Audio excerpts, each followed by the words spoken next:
Hey guys, Steve from Lakeshore RV Center, just going to do the orientation on your Cougar travel trailer 22 MLS. And we'll start on the outside here, work our way to the inside. If you have any questions or if I missed something, always feel free to give me a call. You can reach me direct at 231-736-9162. But let's get started here. So first thing, we'll go to the entrance door here. You'll notice that the steps here, they do flip up inside. You want to make sure that this door is all the way open. This door is closed even just a little bit, you're not going to have enough clearance and the steps will catch on it and maybe bend it out. But these just flip up right inside. Handle right here, lock into place. Pull the blue handle.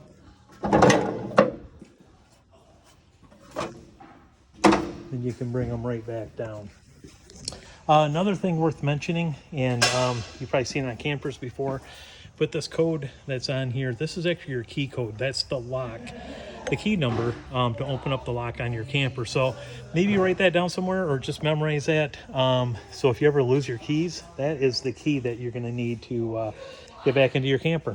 You can see we've got the long full-length awning on it. You have the LED lights underneath. You do have the two outside speakers. I'll show you how to operate those from the inside here as we move up. Going into the pass-through storage right here, you have your, this is your manual jacks for the jacks if you need to manually crank them down, and then also for the slide out motor as well. Right here, this is going to be for your in command center. And what you can do, the in command on the inside operates everything from the heating and cooling to the awning, slide out and that. But what you can do is manually, right here with this switch, you can turn it to M1, M2, and then you can bring whatever in and out. This is actually for the slide out inside.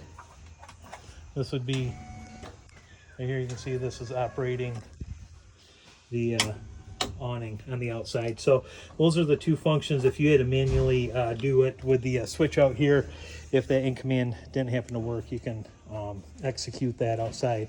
You'll notice on the front cap, you do have your amber lights. Those are controlled from the other side of the pass-through storage. I'll show you the switch for that. You do have a front jack right here. On and off. Off, on, that is for the light, not for the function of the jack itself. And then retract and then extend for up and down on it. You have your two 30-pound tanks right here. You're going to have a deep cycle battery in the battery box. And then as we move around to the side here, you'll see the light switch right here. That's to turn the amber lights on and off. And then also your switches there, that's for the stabilizer jacks, electric stabilizer jacks at the front and then in the rear of the camper. Next to that, you have a gas electric. This is a 6-gallon quick recovery gas electric hot water tank. That is controlled from the inside. I'll show you the switch on that. Next to that is the docking station. This is where you're going to hook up everything from your fresh water fill, black tank flushes, all going to happen right here. Then you have your outside shower as well. You see the hookups right there.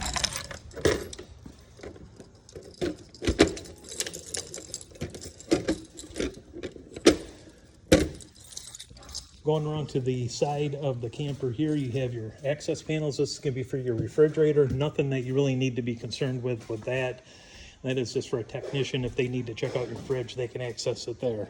You have your, you see on the side here for the black and the gray, that is going to be right there for your sewer outlet. You have your gray handle and your black handle. Gray is going to be anything that goes down the sink, down the shower, and then the black is going to be anything that goes down the toilet. So that'll be the outlet for that. You have your 30 amp cord right here. That's about 21 feet. I've got it plugged in up there, and that just stows inside. You just push it back in. Around the back, you have your ladder to access the top. It is a full walkable roof up there. If you need to get up there and do maintenance and check the caulking on it. You have your key TV right here. This is where you're going to hook up either satellite or cable TV. If you're at a park, you would hook that up right there, and that plumbs to the inside of the camper. spare tire, the cover's inside. They take that off during transport so it doesn't blow away. And then on the side here where it says key TV, this is if you want to do a TV on the outside. Again, cable or satellite hookup on the outside to hook up to the TV, as well as a 110 outlet. As we go into the camper,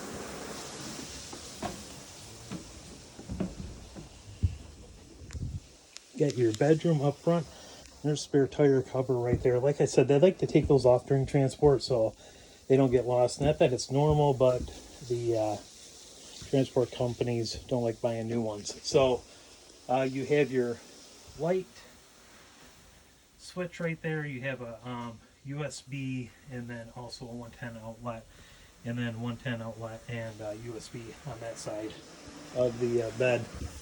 Going over, you have your television right here. The remotes are going to be in the top shelf. You do have your theater seating right here. To recline, you can just see where the lever is. Just pull that and then you'll bring it back in with your legs to lock it. The the table right now is in travel position towards down. The legs are underneath, and you'll just put those in to bring the table up. Extra storage right here, and then behind this cabinet you have your Furrion stereo system. You can see where it says zone 1 and zone 2. Zone 1 is going to be for your inside speakers that you have 4 speakers inside and the 2 outside right there, just by selecting a different zone. And then as we go to the back, you have your light switch right here. It's going to be for the bathroom. This will be for the main area lights. Bathroom, as you go in, full shower here, foot flush toilet right there, sink, cabinet here, and then you have a little bit of storage in this cabinet as well, towel rack, and then you have your GFI outlet right here. So if you're using your camper and you have a couple of outlets that are not working, you'll definitely want to check this, make sure it's not tripped. If it is, go ahead and reset it, and then that'll get your outlets working again. Sink right here. The sink covers are going to be under the bed. This has the pull-out faucet on it. And then as we move along here, you have your outlet in the kitchen area, Furrion burner stove top. This just folds up out of the way like so. 1, 2, 3, and then the spark igniter is on the end here. I turn that. Maybe you can see it on the, but you can see how it'll spark ignite. It'll also do it for the oven. Oven, you just push in whatever temperature you want to set it to. And then this switch right here is just for the backlighting on the dials. The fridge on this is a gas electric fridge. It's a Dometic. Turn it on just like so. And then if you keep it on automatic, what it will do, and you have the instructions right here, but if you keep it on automatic and it's plugged in like it is now, it'll run off electricity. When you unplug it, it will want to default over to propane. So it'll automatically do that, but it will only operate if you have the propane tanks open. So make sure those are open if you want to use it going down the road, and just keep it on automatic, and it will automatically transfer between electric when you're plugged in and propane when you unplug. Next thing I will show you is kind of the brain of the system here. This is your in command. Get up to it here, turn it on. You have the main screen that comes up. Enter passcode. Default is just 4 zeros. So 000. It'll come up. It will show you contents of the tank, fresh, black, gray. As those fill, that will get lighter to indicate that it's full. Heating, cooling, right here. Rear AC mode is off. There's nothing happening. We can turn it on. We can turn just the fan on. We can turn the AC on. It's set at 64. It's 54 degrees in here. And then we can set the heat just like so. And again, you can make your adjustments here.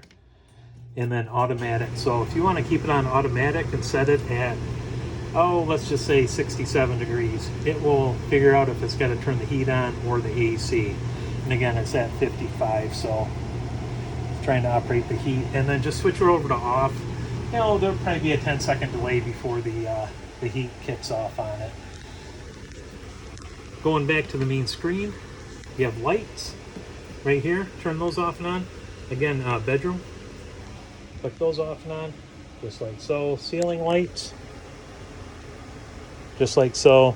And then the awning lights, those are going to be the lights under the awning, just like so. So you can control the lights on it, and then the next function on it is going to be for the slide out and awning. Pretty self-explanatory. You have the one slide out, the one awning. You want it in or out, just push the button accordingly. And again, like I said, in that pass-through storage, that's how you would operate it. Let's say this in-command system doesn't work or whatever. You can still manually bring those in and out with the controls in the pass-through storage there. We'll go back to the main menu, settings. We'll go to settings.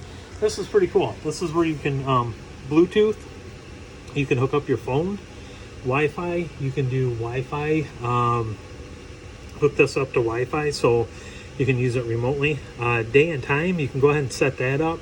You may have noticed on the heating and cooling option, there was a schedule on the bottom. You can schedule times for it to go on and off if you want.